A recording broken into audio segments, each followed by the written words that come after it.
আল মাসাজিদু খালিয়া, মসজিদগুলি খালি হয়ে যাবে। ওয়ান নিসাউ আরিয়া, औरत उलंग হয়ে যাবে। ওয়াজিনা সাহিলা, আর জিনা সহজ হয়ে যাইবে। আমার রাতুলাগিয়া ওয়া আহকামুল্লাহি লাগিয়া।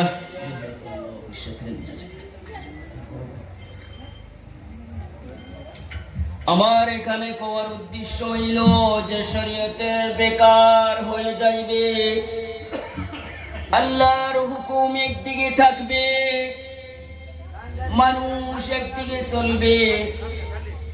আল্লাহর নবী সুপারিশ করবে, আল্লাহ দয়া করবে, জান্নাত যাইব। কিন্তু ভাইরা আমার, একটা কথা ভালো করে মনে রাখবে, হাসান বসরি রাহিমাহুল্লাহ উনির একটা কওল আছে, তারজুন নাজাত বিলা সাবাবিন যামবুম মিনাজ যুনুব। আল্লাহর রহমতের আশা করা, আল্লাহর দয়ার আশা করা কারণ ছাড়া। নামাজের টাইম হইলে নামাজ পড়ি না, মনে মনে ভাবি আল্লাহর দয়া করবে, জান্নাত যাইব। এই ধরনের দয়ার আশা করাও আরেকটা বড় গুনাহ। তারজুন নাজাত যামবুম মিনাজ যুনুব, তারজুন নাজাত বিলা সাবাবিন যামবুম মিনাজ যুনুব। নাজাতের আশা করা কারণ ছাড়া, এটাও আরেকটা গুনাহ।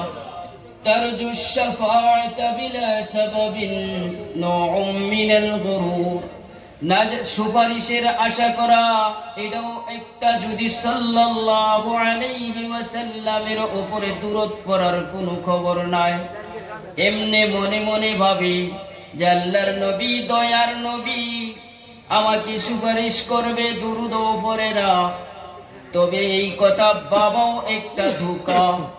উদাহরণে একটি শাইর বলে, তারজুন নাজাত বিলা সাবাবিন যামবুম মিনাজ যুনুব, তারজুন নাজাত ওয়া লাম তাসলুক মাসালাকাহা, ইন্নাস সাফিনাতা লা তাজরি আলাল ইয়াবসা।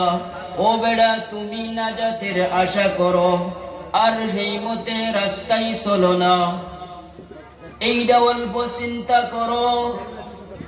নাও চললে পানি লাগে, হুমনা চলে না। এরকম নাজাত পাইবার হইলে আমল লাগবো, আমল ছাড়া নাজাত পাইতা না। আমার ভাইরা, আল্লাহ যে দুনিয়াটা বানাইছে, আমাকে আপনাকে বানাইছে, আল্লাহ আল্লাহর এত দয়া এত মায়া কইরা বানাইছে।